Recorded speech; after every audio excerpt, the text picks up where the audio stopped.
Sinubukan niya pala namin iakyat si Ninjalo sa pinakamaliit na bundok. Subalit nga pala, merong nangyari na hindi namin inaasahan. For this video mga katampi, syempre tetestingin namin yung motor ni Tampo sa bundok, guys. Ayan. Kaya magmamotor muna tayo. Tara, let's go!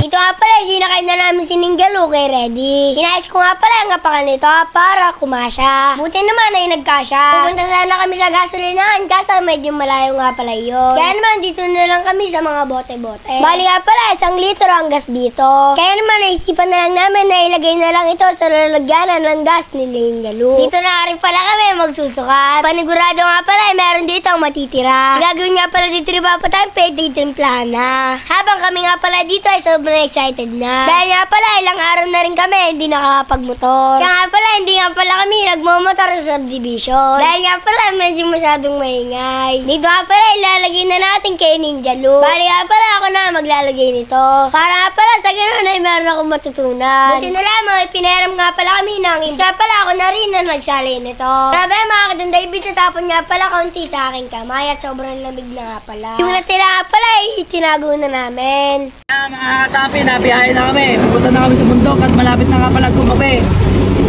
Kaya di na kami dumiretso doon sa gasolina. Dito na lang sa bote-bote muna tayo, guys. Same lang naman yun eh. Sabi na magkakaroon ng ganito eh. Alay? Ano, kulay pink ko. Pink? Oo ano, kulay pink, guys. Direct! That's yun! Ito guys, may nakakita nga pala kami dito, kulay pink daw, sabi nila. Wow! Pink! Pink! Red! Ano? Red! Red yun? Oo! Oh, red pala eh, di pala pink eh. So ayan guys, nandito na nga pala kami. Kaya naman susubukan namin paakitin yung motor sa taas. Sa maliit na bundok. Tara, di laro tayo. Ako sasakay guys, kaya tingnan natin kung mapapaakyat natin yan.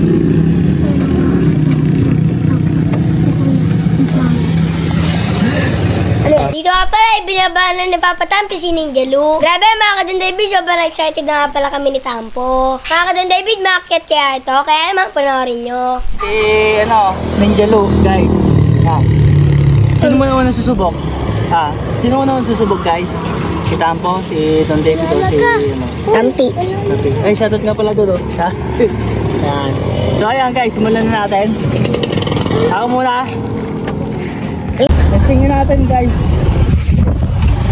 Maingay yan. Okay lang yun. Testingin namin yung ano eh. So ayan guys, testingin natin. Okay tayo. Handa na natin guys. Tayo doon. Kaya dito na tayo magpapaandar guys.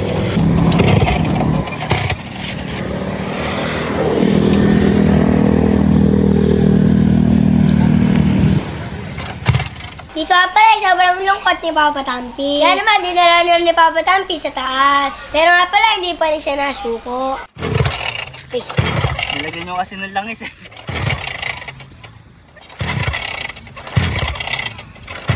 Baka may sira.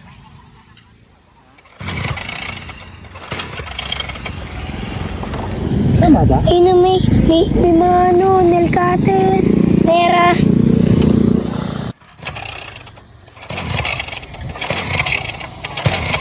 Ayaw nyo mandar guys.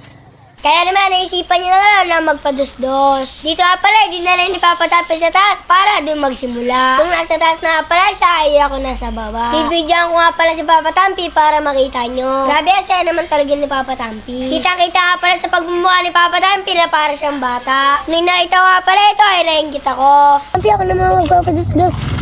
Okay lang, kahit ano. Kahit sira, ay sinala natin bukas. Kaya naman ako nasusubok. Medyo kinakabahan niya pala ako dito. Dahil nga pala baka dumiretso ako sa kalsada. Subalit babantayan naman ako ni Papa Tampi. Sabi saya, paano pa kaya kung nagana pa ito? Dito nga pala parang nag-ski. Pero okay lang yon. Buti naman safe ako dito. Sobra. Sobra ka.